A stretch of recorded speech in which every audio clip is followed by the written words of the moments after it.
I need to inform you that I have received notice of motion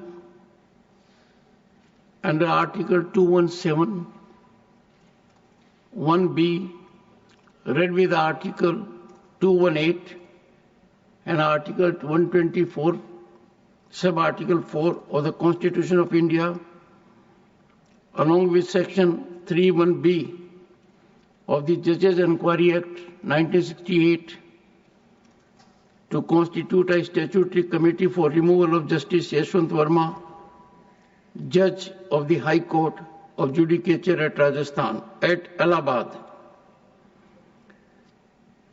This has been received by me today. It is signed by more than 50 members of the Council of States, and thus it meets the numerical requirement of signing by members of Parliament for setting in motion a process for removal of a High Court judge. I direct the Secretary General to find out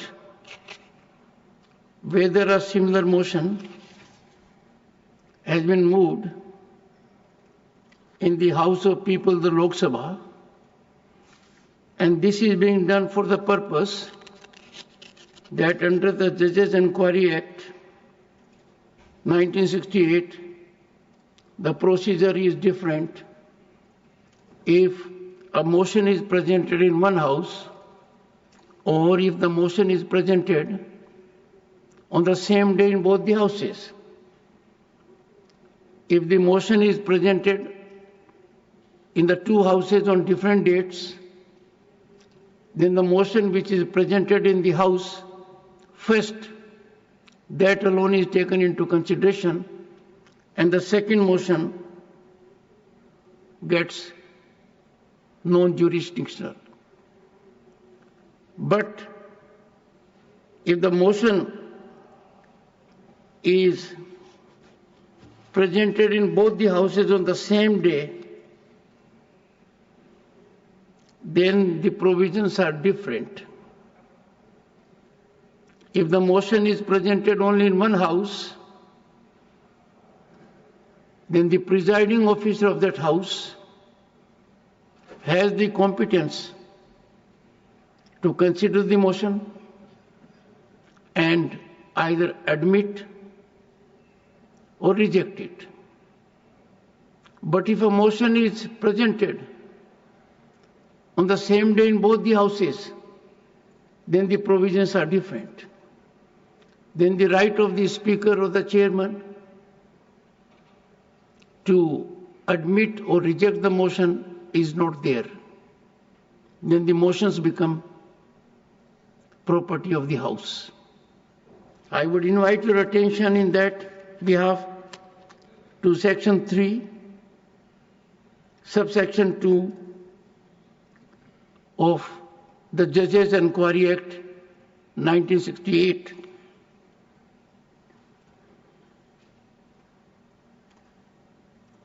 If the motion referred to in subsection 1 is admitted, the Speaker, or as the case may be, Chairman, shall keep the motion pending and constitute as soon as may be for the purpose of making an investigation into the grounds on which the removal of a judge is prayed for, a committee consisting of 3 members, of whom one shall be chosen from among the Chief Justice and other judges of the Supreme Court, one shall be chosen from among the Chief Justices of the High Courts, and one shall be a person who is, in the opinion of the Speaker, or as the case may be, Chairman, a distinguished jurist. And before that it is given that if a notice given of a motion for presenting an address to the President praying for removal of a judge signed by, in the case of a notice given in the House of People by not less than 100 members of the House, And in the case of a notice given in the Council of States by not less than 50 members of the Council, then the Speaker, or as the case may be, the Chairman may, after consulting such persons, if any, as he thinks fit, and after considering such material or materials, if any, as may be available to him, either admit the motion or refuse to admit the same. But coming to a motion that has been presented in both the houses on the same day, it says, provided that where notice of a motion referred to in subsection 1 are given on the same day in both the houses of Parliament, no committee shall be constituted unless the motion has been admitted in both the houses, and where such motion has been admitted in both houses, the committee shall be constituted jointly by the Speaker and the Chairman. So since the provisions are different, I have directed the Secretary General to update whether such a motion has also been moved in the House of the People. Honorable Law Minister, are you aware? Motion has been moved. हाँ, motion speaker साहब के पास जो है वो सांसदों ने मिलकर के दिया है, कर दिया. In that case, since the honourable law minister is present here and has so indicated that a similar motion has come to be presented by requisite number of members of Parliament of Lok Sabha, requisite more than 100. More than 100, 152, I think. More than 100. To the Honorable Speaker, Lok Sabha, the provisions of provisions of Section 3, subsection 2, proviso will come into effect, and the Secretary General will take necessary steps in this direction. Honorable members, I need to inform you that in December, a motion under Article 124 was submitted for my consideration for removal of a judge of a High Court of Allahabad. That motion was purportedly from 55 members. I examined that and found that one particular member had signed at two places.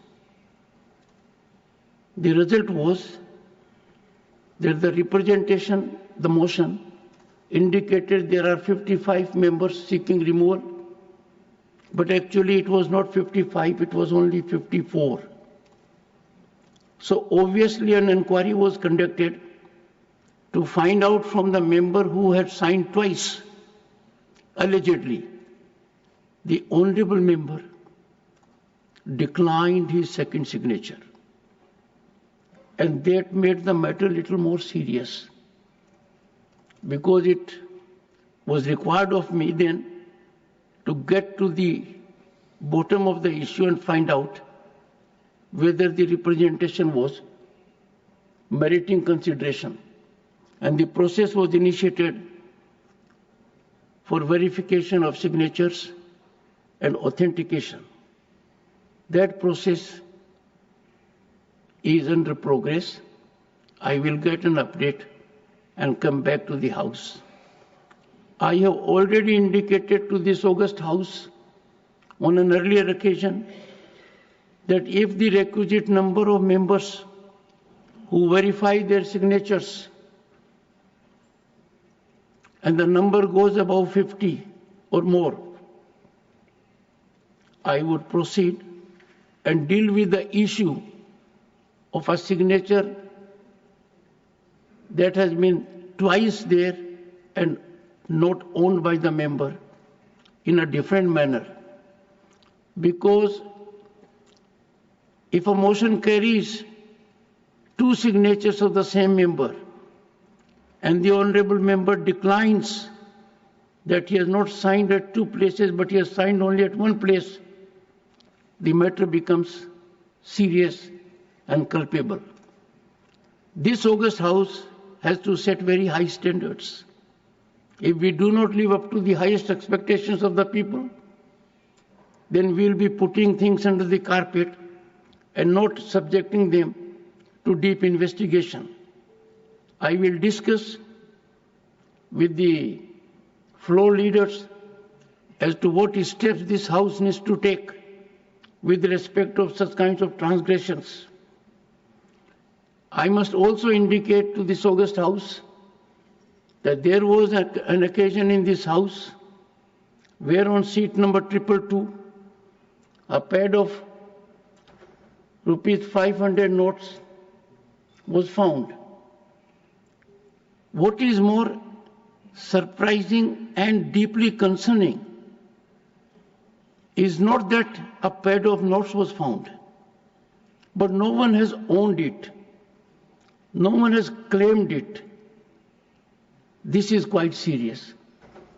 I had asked the authorities to get into the matter seriously, but it appears now that the matter will have to be dealt with, and that too I will put before the floor leaders for further consideration and guidance. Dr. Sikandar Kumar, concern over increasing drug addiction in youth and its impact. Thank you, sir.